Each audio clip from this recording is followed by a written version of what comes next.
everyone? Welcome back. Josh B. Alex Gorman today, joined very luckily by a man off a huge win here in Australia, Blair Bretag. Blair, thank you very much for joining us today, man. So, how are you feeling after a big win like that? Yeah, mate. Thanks very much for having me on, guys. Look, the weekend was a dream result. Hey, like we always going into a fight, especially that one on the weekend, Mm. expecting a pretty hard hit out. A lot of respect for Kepu and what he's able to do in that ring. So, yeah, I came in fully prepared, and yeah, I can't be mad about a quick finish in 39 seconds. So, yeah, really feeling really good after the weekend. Yeah, Absolutely, exactly. man. For sure. And my first question for you, man, is I want to know, and this is a question that I've asked, a few of the members from Team Compton, Chloe, Dom, Tom, but I'm just curious for you, what's unique about Team Compton that makes it the perfect training place for you? Like, what makes it your home as a martial artist?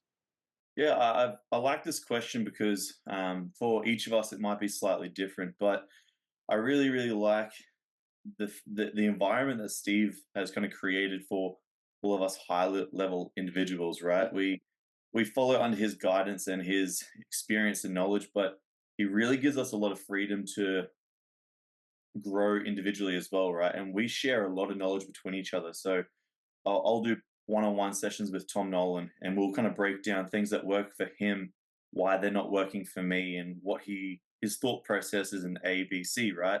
And then when I sit down with Dom, that could be completely different, and that constant evolution of and sharing of knowledge under the guidance and kind of Steve Compton in that gym.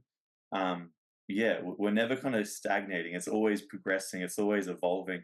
And I think that's how martial arts should be. That's Mm. You never know everything. You should always be looking for why does that work, or what's going to be better, or what counters that, right? The constant progression of knowledge. Absolutely, Blair. I guess I know that the fight was very, very short, which is obviously everyone's dream. I mean, to go out there and put someone away that quickly Yeah. is what you'd want. Nick's obviously very battle tested here in Australia. He's definitely developed himself a name here. Training out of the Fight Centre in Brisbane. I guess give me your thoughts and your sort of reaction when the finish happened, and how happy you were to sort of get out of there and in such quick fashion. Yeah, I was actually pondering on this yesterday.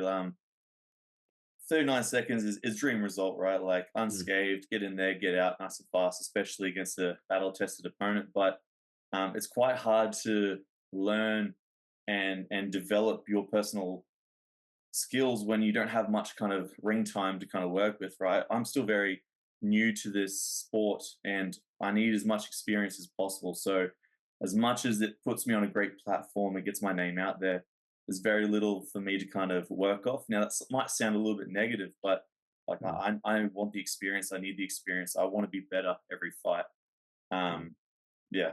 What's up, guys? It's Josh here from the stands. And look, I know you're in the middle of a good little interview that we're currently doing, but I want to take a second of your time just to give a quick little shout out to today's sponsor, TrainAid. Obviously, they're big supporters of us, like we are of them. And today they're sponsoring this video. And look, I want to let you guys know about a little product they do. Their premium product, TrainAid Hydration.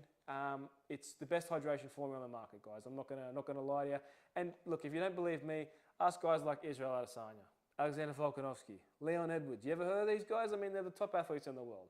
And they're all taking TrainAid Hydration.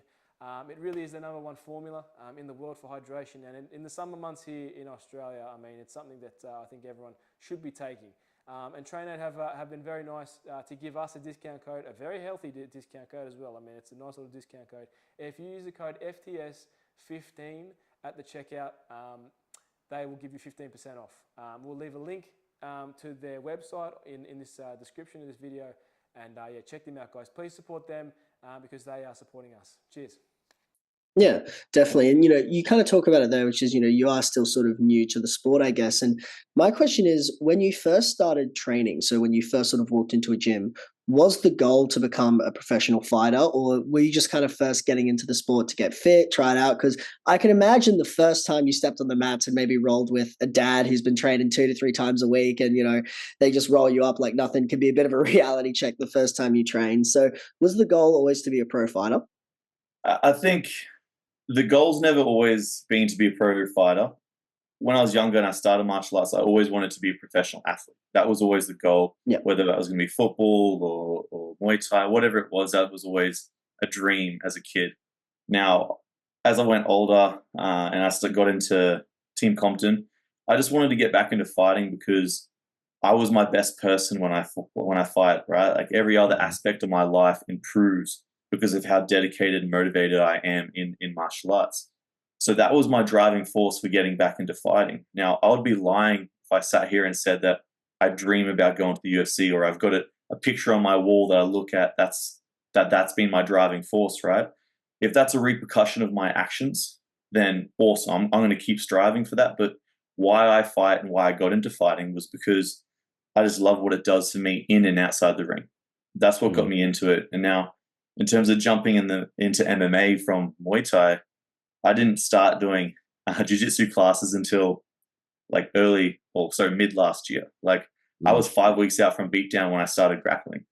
Like not even 2 years into my fight career, I'm still a white belt, right? Like I started grappling 5 weeks before my pro debut. So it's all very fresh to me and I jumped straight in the deep end. But I fight because I love what it does to me and I want to keep that going. Absolutely. And one thing I've noticed, Blair, about your fights, being able to cover them live as well, and then seeing the one over the weekend, is you continue to get better in each fight. You continue to impress. Like even we covered your pro debut, coming on 2 years ago now, and to see what you've gone on, even the Khan Sandy fight where you lost, but you still looked good. I know you suffered an injury there. What was that injury? You got shattered the third metacarpal of my hand. That's right. That's right. I remember it. So even that fight, you still look good. And then, finishing Darcy Noonan not too long ago and then defeating Nick Kepu is obviously, you're making stride after stride, it seems, in your performance. In your opinion, what do you base that down to? Product of my environment. Hey, like I know as cheesy as that sounds, but as soon as I'm out of a camp, right? So I have a few days rest. I'm straight back in the gym to help Tom Nolan with his camp. Now, if one of us is growing, the rest of us are growing. Like we train all year round. Like we trained Christmas Day, we trained Boxing Day, we trained on New Year's Day. Like awesome. One of our boys was in camp. So if one's in, we're all in. And learning from those guys in the gym as well, like the Don Marfam and Tom Nolan, Elliot Compton, my evolution as an athlete has been because I've seen how those guys apply themselves in training. And I've gone, oh shit, well, if I want to be the top of my game, the best athlete that I can, I need to look at what these guys are doing. I need to make those adjustments personally. So that means changing my work hours, how often I'm training, what my training looks like. And now I spend a lot of time refining that every single camp. And those adjustments over the last kind of few years with working with those boys has been the bread and butter of what's made that success happen. Blair, just kind of listening to how, you talk about training, talk about martial arts and, your training partners. To me, it seems like you seem more like a martial artist who fights as opposed to a fighter who does martial arts. Would you say that that's a fair characterization? Because obviously martial artists and fighters, there's crossover, there's similarities, but I would say they're two kind of different roles in a way. Would you say that that's accurate? Yeah, I haven't spent much time kind of isolating that thought process, but it does sound quite familiar to me. I love the evolution of martial arts, and I'm not just a Muay Thai striker anymore. Like the way I move, the way I act, how I am on the mats, and you can see in my fighting now, it's changed from fight to fight, from the one that you first kind of got on my pro debut to how I moved in this last one. I do believe that I'm evolving faster as a martial artist, and the fact that I get to apply that in the ring at a high level, complements that dramatically. But this year, I am establishing the fact that I am a true fighter, and I think on the weekend I did that as well. Absolutely, Blair. Obviously, you mentioned Tom before. He's gearing up for a spot on a pay per view, which 2 fights into his UFC career is awesome. That one of our own gets to be on a pay per view slot here in the home country. Will you have a presence over there for 305 and with him at all, or is there any chance we see you on that card? What are you looking at in terms of a next fight? I'll leave that to the guys in the bigger chairs. Obviously, I work with the boys at Team Compton to help navigate my career and the best options for me. I'm unscathed. I'm ready to go. My whole attitude with this fight was to get through it in a first round finish and put myself in a position that I could fight on that Perth card It's one of the biggest shows of the year for the local circuit, and to have our boy Tom over there as well to kind of go over and share that experience of the team would be unreal for all of us. Now, would I have a presence with Tom? I'll be in there in the gym every single day with him, and then what happens on that night, that's completely up to him and his decision and who he wants in his corner. And I'll never take anything away from that. But I'll be there with him every step of the way in the lead up. And whether I'm fighting or not, you can guarantee I'll be there. Yeah.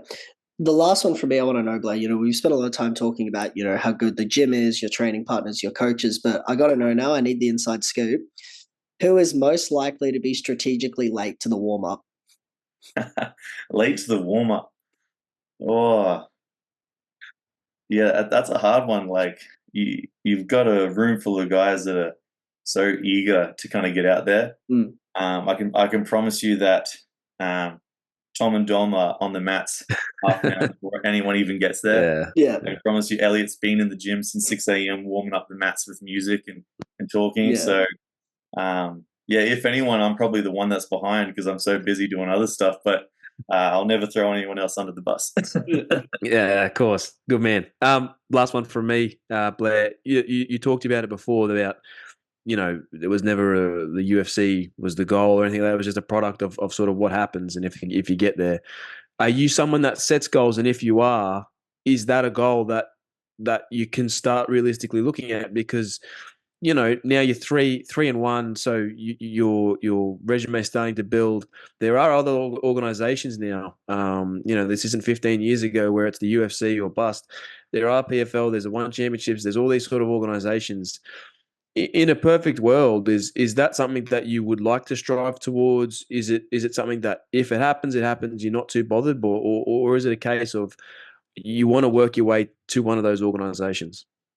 Yeah, I think I'm now at a point in my career where just fighting for the sake of fighting isn't the driving force anymore. Yeah. Yes, it is a good reason why I get in there, but I'm starting to see the pathway laid out in front of me. And this last fight, I knew it was going to put me on another pedestal, another platform to start making decisions based on that.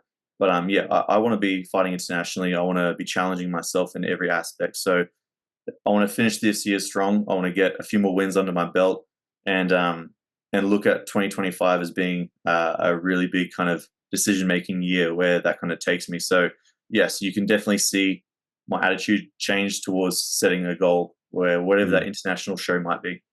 Yeah, absolutely. Well, look, Blair, thank you so much for the time, man. It's first time I've had the pleasure of having you on, and it definitely won't be the last. Thank you for the time, man. We always appreciate you guys and everyone at Team Compton for that matter. You guys have been nothing but wonderful to us always. So we appreciate it, mate. Congratulations again on such a big win, such a quick win. It was very impressive. So all the best, man, and we look forward to seeing what's next for you. Awesome, guys. Thank you so much for your time. Appreciate it. Appreciate it. Thanks, Blair. Thanks.